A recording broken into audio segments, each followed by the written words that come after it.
Obesity in Malaysia, to be honest with you, Malaysia now not only leading in Malaysia, we are also leading in Southeast Asia. We are number 1. Alright, but to begin with, obesity prevalence in Malaysia now is maybe about 1 out of 2 among of our adults. Not just obese, but it's overweight obesity. So that's a big chunk to begin with. So when you actually quite a number of them who are overweight obese, you know to begin with their lifestyle, either food is actually unhealthy, or maybe possibly other things, poor physical activity, or few other things, maybe they have disease that they cannot move a lot. So these are the things that contribute towards their obesity. Right, when I say food is actually unhealthy, this is the beginning. Because once his food is unhealthy, no lack of fiber and everything, it will actually have more signals in the body like fire. The inflammation is happening. In the long run, aggravates more diseases to happen. So that is for obesity itself. But to be honest with you, is it just obesity a problem from adults? When we look from our data set, in fact from the UNICEF they actually have done as well, Malaysia is number 2. Okay, just now adults we are champion, for children, adolescents we are number 2. Number 1 is actually Brunei, but we are champion in not a good way. Okay, but it starts from young. So back on our work that we've been followed up for 7 years, our adolescents from Perak and Selangor, about 1,000 plus of them, what we notice is if we don't do any intervention, we follow them up and take blood and everything, there are about 13% of these adolescents, either from female or male, they will maintain at risk of developing cardiovascular diseases in the future. So it means that more intervention needed. So it means if you want to prevent the escalation when adults, you need to start also from young. Okay, there's a lot of people saying, how young is young? Is it from the womb? Is it from the children? For me, it's actually just do your intervention. Okay, no matter what point. Alright. Of course, there are so many other things to consider, socioeconomics, determinants. So that is part of obesity. So, but once you are obese, as I mentioned to you, it will lead you to few other diseases, including breast cancer and also colorectal cancer. And you know colorectal cancer is in fact the leading cause for one of the top 5 cancers for Malaysia. If you're looking into the risk factors, can be definitely due to your lifestyle. Either with your smoking, alcohol consumption, poor dietary quality, means that lack of fiber, high energy density from sugar and fat, so on and so forth. So and also poor physical activity. So you see, colorectal cancer is type of cancer that is quite clear in a way. It's preventable if you look after your lifestyle diseases. So with your colorectal cancer just now you mentioned, the only thing there's a lot of the studies have shown, if you're taking lack of fiber, the stool the transit time is longer for the stool. So the longer the transit time, the more it's been exposed to the chemicals in your gut. So that is also going to aggravate in the future. You're going to have those types of diseases. So colorectal is preventable, and one thing good when it comes to colorectal, the main thing you have to modify is actually your diet.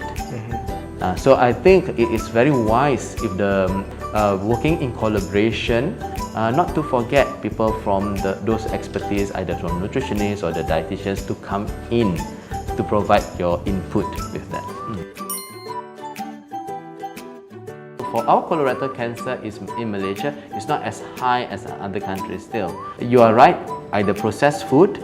When you say processed food, I think we are not in a good track, but on the right track with the rest of the country, because we are not just having processed food, we are having ultra processed food. Means that food that has been processed before, now you process to form to another food. Okay, that is one, which can be very high in salt, high in also energy. Okay, just take normal kuih lah. The normal kuih last time no more biscuits, now got biscuits some more on top. So that is a very simple what we call it ultra processed. And red meat, this is actually quite common when you see in abroad studies, because they are the only one who have done such a big longitudinal study. Means that they follow up, for example, the nurses since they are 20 until 60 years old. So this is where they get the information whether the amines in the red meat or the way it's cooked is actually make it the person more susceptible in developing those diseases in the future. So if you're asking me about the trend, it's quite difficult to tease out just because it's just the food itself, because it can be also it's a mixture that we don't have enough of the fiber, which is quite common. And if you compare country to country, our starting breakfast might not be the same like the rest. They are having cereals, but at the end they're having steak. But for us, it's actually for morning already nasi lemak, and then we never know what sort of things added in the nasi lemak. Yes, Yeah? Okay. So I would say, coming back to that questions, the pattern of our dietary intake, if we don't do a big intervention or we fail to do that, and I see that already for the processed food. The red meat, if people don't like to actually having so much of fish, for example, or chicken, yeah, what else they're going to have? You're gonna have beef, mutton, yes, mutton, so or yeah, whatever is actually there. Any red meat is actually we have that. The most important thing is not just the meat itself, the way you cook, because more and more studies also start to show the way we cook is also going to increase your risk of developing that. For me, basically, if this requires further investigation, because you see, when people who are taking vegetarian diet to begin with, they are already motivated to change, behavior change. The omnivorous one, maybe those who are continue with what they are actually having. I have no doubt that there's going to be more diversified of healthy gut microbiome from the vegetarian, because you have more the so-called the prebiotics. So obviously it will churn more of the healthy bacteria in comparison to those who are actually having only very little of vegetables and more from the omnivore. Okay?